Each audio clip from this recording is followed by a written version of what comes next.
Yes, good evening. Myself Mohana Priya from Department of Commerce 2, Ratnam College of Arts and Science. I'm handling the subject accountant in business. So in that today we can see about a topic business organization, a basic topic. We are familiar with the topic which is known as business organization. So let us see a small introduction about what is business. So coming to the business, we are all know that what is business. Business is nothing but which organize ourselves, which will complicate without any struggles. It will organize in a stable manner. So first thing in business organization, accounting keeps your organized. So in this business organization, let us see how we can maintain the accounting system and inside a business. So first one is accounting. Second one is it backs up your tax returns. So by making all the procedure accountings, it will make you to maintain a proper tax returns. And also you can know how much transaction you are handling within inside your business. So third one is accounting holds you accountable. So we have to be a part of a business and we have to run a business in a standard manner, and also we have to be an accountable manner. So each person have to maintain a accounting system.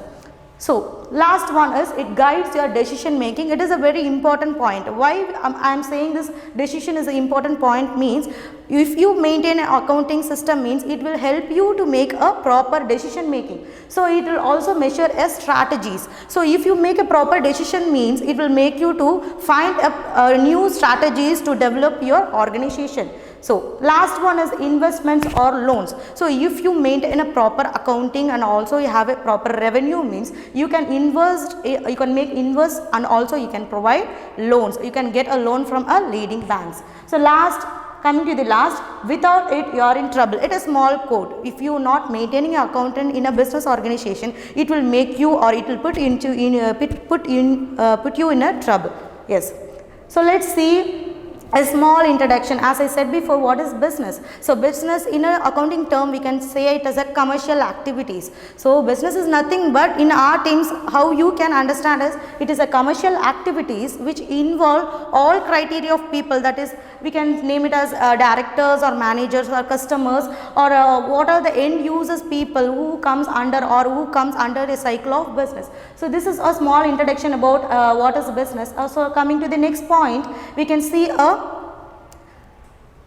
features of business. What is the features? So in an understanding manner, features is nothing but according to your wish, according to the customer wish, the business has to active. If in the summer time we used to vacate, we used to go for a vacation. So according to the customer needs, the organization all will work. So coming to the nature of business features, it will act as to the customer needs. It's nothing but it will satisfy the customer needs and wants. So business organization entirely the main aim of the business organization is to satisfy the customer wants and needs. So that is all about the features of business. Let me point out the features. First one is business is a social institution, sales transfer of exchange, and last one is a risk taking. These are the four important features that a business organization mainly has to monitor. So coming to the next one,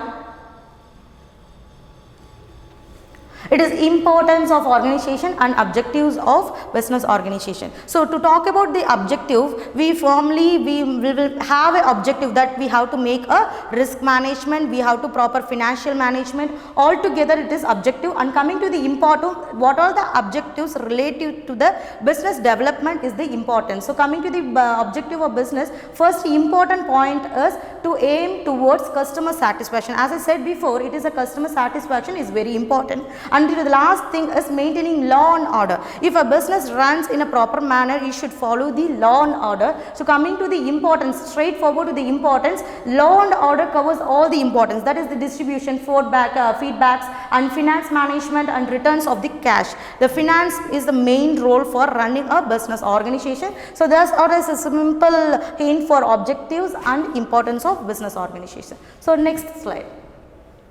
Next, we can see the environment, how this business organization is tied up with the business environment. To talk about the environment, let us cover two topics, that is macro and micro environment. Macro and micro environment is an entire environment which act as a two parties in a business instruction. Yes, so first one in this stakeholders, I have criteria that many criteria is given in this slide, but we can segregate which is external stakeholders and internal stakeholders. First we can see the stakeholders. So second one is objectives, as we already discussed before, organization playing tool, growth evaluation and change management of cost, etc. Natures of business transaction, types of organization and external environments. In this slide we can see concentrate only in two parties. First one is stakeholders and second one is external environment. I will briefly explain about who is called as a stakeholders. So we are familiar with the name of shareholders, right? Yes, shareholders is a part of a business, but coming to the stakeholders,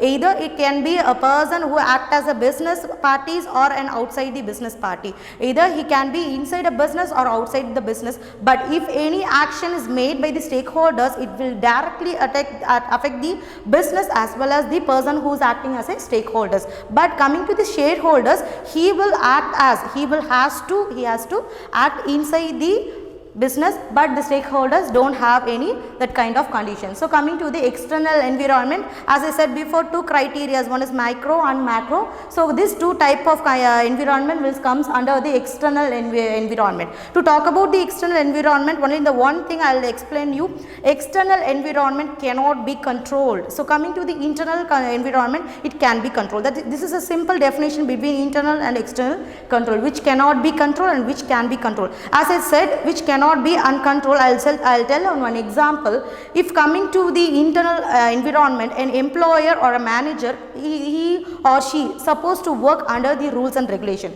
But coming to the external environment, you can take an example of government, public, which we cannot control them. Yes, they will have a separate rules and regulation. This companies or business rules and regulation cannot affect that government or public, but inside the organization, the employer or the shareholders or manager or directors, they have to work under the control of organization. This is a simple thing, difference between the internal and external environment. So next, yes. So these are the people who comes under the internal and external stakeholders. So I'll just explain. First one is internal stakeholders. First one is employee.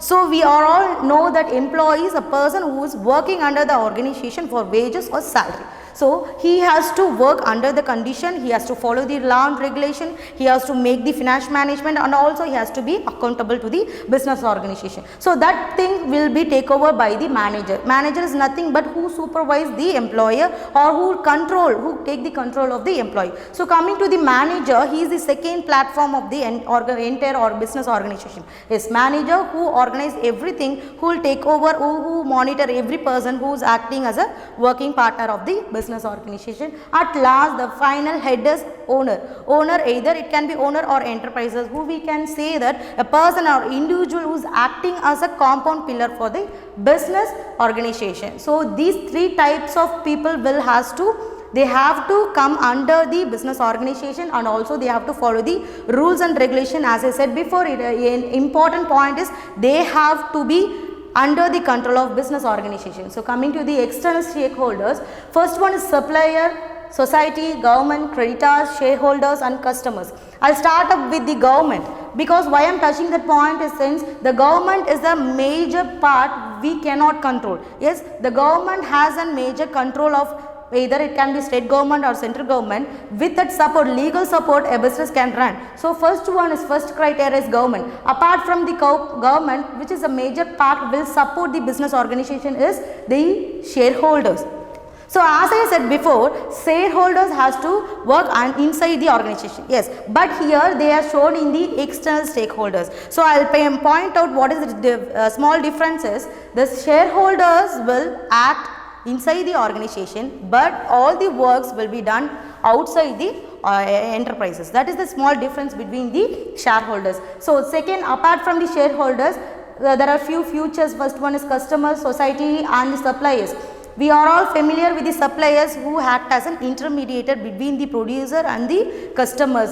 For example, retailer or wholesaler, these are all the suppliers who take the product from the producer to the customer. So that is called as a supply chain. There is a large topic under the supplier.